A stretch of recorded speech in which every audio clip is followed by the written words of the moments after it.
Üçlenji bölek hormatly ahundadymyz Molla Ahmet Gurbanfurun ya Şeyh Abdülkadir Jilani şey'en lillah diýmekni jaiz karar beren meselesine eşitip ondan soň olara jogap berýäs.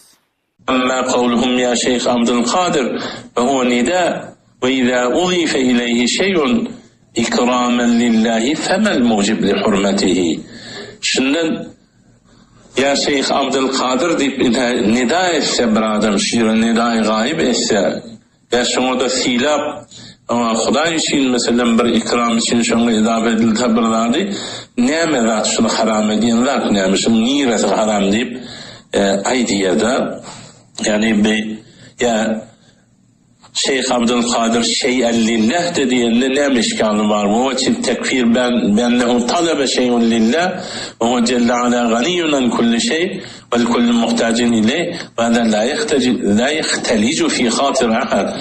Ya Şeyh Abdülkadir Hudaý için bir zat diyeni Hudaýa bir zat berin. Hudaý muhtaçtır diýilen hiç bir insanın pikirine gelýän zat değil. Hudaý muhtaç değil. Hudaý için berdiğini Hudaýyň hatyrasyna inha şiire diýdigi. Ve inne zikruhu taala lit-ta'zim. Bizde Hudaýyň adyny aýtmak şey'en lillah diýen ta'zim için kema fi kavli taala ve inne lillahi humusahu. Alha Hudaý için 5'ten biri vardır şu sahamlardan emval ganimetden ýene Hudaý 5'ten biri var. Hudaý şoňa muhtaçmy?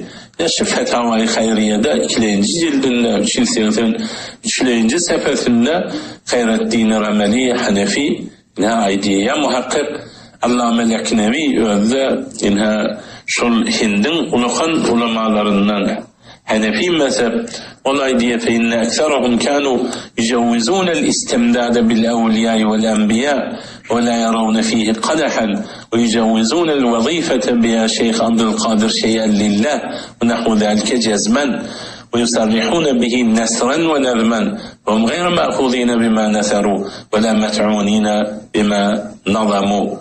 İnha ulamaların köprägi istimdadı doğru diýdiler, awliýalar bilen, enbiýalar bilen. Bunda hiç bir aýby görmeýärdiler. Ya Şeyh Abdülkadir şey'en lillah'ni werdi wazife etmekle doğru bilýärdiler. Ama sarahatan açıklap aýdýardylar şeýerlerinde de, nesirlerinde de. Bunlar bir nesrinde de hiç muahaza edip bolmayan nazmde de ise bunları tän edip at takıp bolmaýar diýip Mecmuat-ı Resail-i Leknevi'nin 6. cildinde inha Risale-i Tezkirat-ı Raşid diyen Risale'nin 285. sefesinde ya örün tanıyandır Allame Muhammed Behrül Ulûm-i Leknevi Erkan-ı Erba'nı yazan وبالبداية بالزيارة والاستمداد منه صلى الله عليه وسلم يرجى كون الحج مبرورا محيا للذنوب.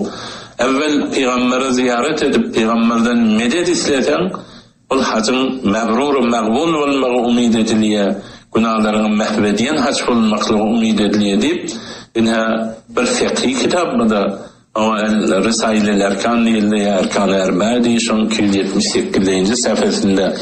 Ya şulenni senin öwäýdiçiň ýanyk bize merhem derdimize derman. Hormatly Molla Ahmet Ahun Gurbanfur taksirler. Siz şol ekabere ulamaý diýwentni kabul etdiýän diýen gepinde istiwar durup bilseň müşkillik hatym. Biz ekabere diýwende bizi tanıyan adam bilýändir. Şamyň ekabirlerine Bukhara her jaýy ki Maturidiyet ve Hanefiyet hatta beyleki üç mezhep hatta Eş'ari bolsun biz iftihar ediyek Hakimul Umme Eşref Ali Tahanevi'nin İntibahat diyen kitabı ilmi kelamda biz bir diyarlarda öz havzamızda dersi edenin evvelin adamı inha özümüz ve şunu teşvik de ediyek Şeyh Muhacir Mekki Şeyh Hakimul Umme'nin inha murşidine biz iradeti hasımız var. Muassesan-ı Darül Ulûm Diyubend Şeyh Muhammed Kasım Nanutevi rahmetullahi aleyh, Şeyh Reşid Ahmed Kenkohi rahmetullahi aleyhleri biz ulakan ekabirlerden biliyek ve başkaları da bir ulakan bilen, ulakanlık bilen, niki bilen, yaxşılık bilen yatlayak Şebir Ahmed Osmani rahmetullahi aleyh olsun, Muhaddis Enver Şahi Keşmiri rahmetullahi aleyh olsun. Ya bizim mecmui fiqhimizde onların kitapları, mebahisi fiqhileri qabili istidlal. Ekabir ulamay Diyubentni kabul etdiyen diyen gepinde sadık dursan, Allama Hayreddin Lemeli'nin ya Şeyh Abdülkadir Cilani şeyen lillah, ya Şeyh Ahmet Rufai şeyen lillah demekne işgal yok diyen fetvasını kabul edip durma ve ya da şol fetva barada suhana edip durma. Gelin görelim Şeyhülislam Mufti Muhammed Taqi Hafizahullah'ın dadesi, Mufassir Kur'an Mufti Azam Mufti Muhammed Şefi Osmani Hayreddin Lemeli'nin fetvası barada näme deyip tahrir edip dur. Mufti Şefi Osmani'nin Ahkam-ı Kur'an diyen tefsirinin 3-nji jildinin 67-nji saffasında diyor el-awla siyanatul lisani an emsali hadihi'l kelimati. Awla ve yagşudur zıban ve dili saklayışlık şu şekilli kelimatların meňzeşlerinden. Hormatly ahundadyjan senden ve menden ökte faqih hazretler Hayreddin Remeli'nin şol fetwasyny almandyr. Belki aýdypdyr şu şekilli kelimatlaryň meňzeşlerinden zıban we dili saklamaklyk awla we yagşudur diýip. Ve yine hem ekabir ulamay Diyubentni kabul etdiyen diyen gepinde istivar dursan, Mufti Azam Hind ve Darulun Diyubent bolan şahsiyeti ilmi Hazret Mevlana Mufti Mahmudul Hasan Gangawhi rahimahullah Fetavai Mahmudiyanın 3-nji jildinin 106-njy saffasında awwal bir sawal ondan soň jogap beripdir. Sawal iza dahadun ya Şeyh Muhyiddin ya Ebu Bekir radıyallahu anh ya Osman radıyallahu anh ve gayruhum minel awliya'il kiram. Vakti ki dua etse kaysi bir ya Şeyh Muhyiddin ya Ebu Bekir radıyallahu anh ya Osman radıyallahu anh olardan başka mukarrem muazzaz awliya-i kiramlardan çağırsa dua etse bazı ulema yaqulun huwa şirkun mahzun bazı ulemalar aytıyorlar şol halis şirktir deyip ve bazı yaqulun leysa bi şirkin ve bazı aytıyorlar şirk değil deyip ve iza kana şirkan femel cevabu vakti ki şöyle deyip aytmaklık şirk bolsa nämedir cevap lama warada fit tahiyyat eyyuhan nebiyyu ol delil jaatdi ki et-tahiyyatta geliyor eyyuhan nebi deyip innen nas yaquluna enel awliya yestemi'una ba'dal mevt besbişek merdimler aytıyorlar bişek veliler iş diyorlar ölünden son iza su'ilu şey'en yucibun vakti ki qaysı bir zady dilenseler sual edilseler cevap veriyorlar ve hakaza aqidetun nas şekillidir merdimlerin akideleri ve fi ekseril bilad yaqra'un nas Muhyiddin şey'en lillah ve Kurrak şehirlerde merdim okuyorlar Muhyiddin şey'en lillah deyip ve fihi yed'ul ammah ya Muhyiddin ve şunun özünde Kurrak merdimler ya Muhyiddin şey'en lillah deyip dua ediyorlar fe innehum yekulun besbişi şu merdimler aytiyorlar enne Muhyiddin yahduru fi zalikel meclise bijek Muhyiddin şol meclise hazır oluyor deyip ve yucibu duahum onların dualarına çağrılıklarını kabul ediyor deyip ve hada mujarrabun li ekserin nas ve şunun özü tecrübe edilendir merdimlerin Kurraklarına ennen nas la yefhamu enne Muhyiddin huvallah bijek merdimler düşünmüyorlar Muhyiddin şu Allah deyip öyle düşünmüyorlar. Velakin yekulun, velakin merdim aytıyorlar. Ve lehu mertebetun leyse zâlike li ammetul ulemâi ven nâsi. Velakin aytıyorlar şol Muhyiddin'in özüne bir mertebe var, bir derece var. Ol derecenin özü başka am ulemalara, am merdimlerde yok diyorlar. Mel cevabı, nemedir cevap? El cevabı hamiden ve musalliyen.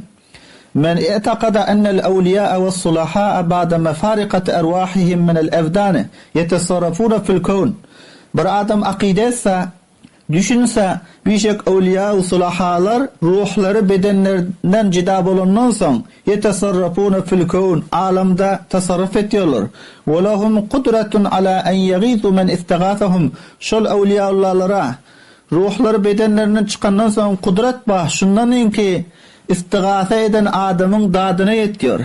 Qaysı bir yeremenin dadıma yetiş deyip onun istighatha etse onların dadına yetiş şu rakam kudret var deyip akidesi. Ve yesmaun ve yenem iş diyorlar ve yasiluna lil i'anat ve yetişiyorlar kömek için min eyyi mekanin yunadun qaysı jaydan ki gıyrılsa. فهذا الاعتقاد لا أصل له في الدين من الكتاب والسنة Mufti Mahmudul Hasan Gangawhi rahimahullah diyor biz şul itiqad, şul akide yoktur ona bünyat dinde minel kitab ve sünnet kitaptan ve sünnetten ve sarrahal fuqaha bi khilafihi tasrih etti fuqahalar bunun khilafına haythu qalu fi babil murtad jadika aytlar bab murtad ve yakbiru bi qawlihi arwahul meşayih hadiratun ta'lamu kafir oluyor bir adam şeyhlerin ruhu geliyor biliyor diyse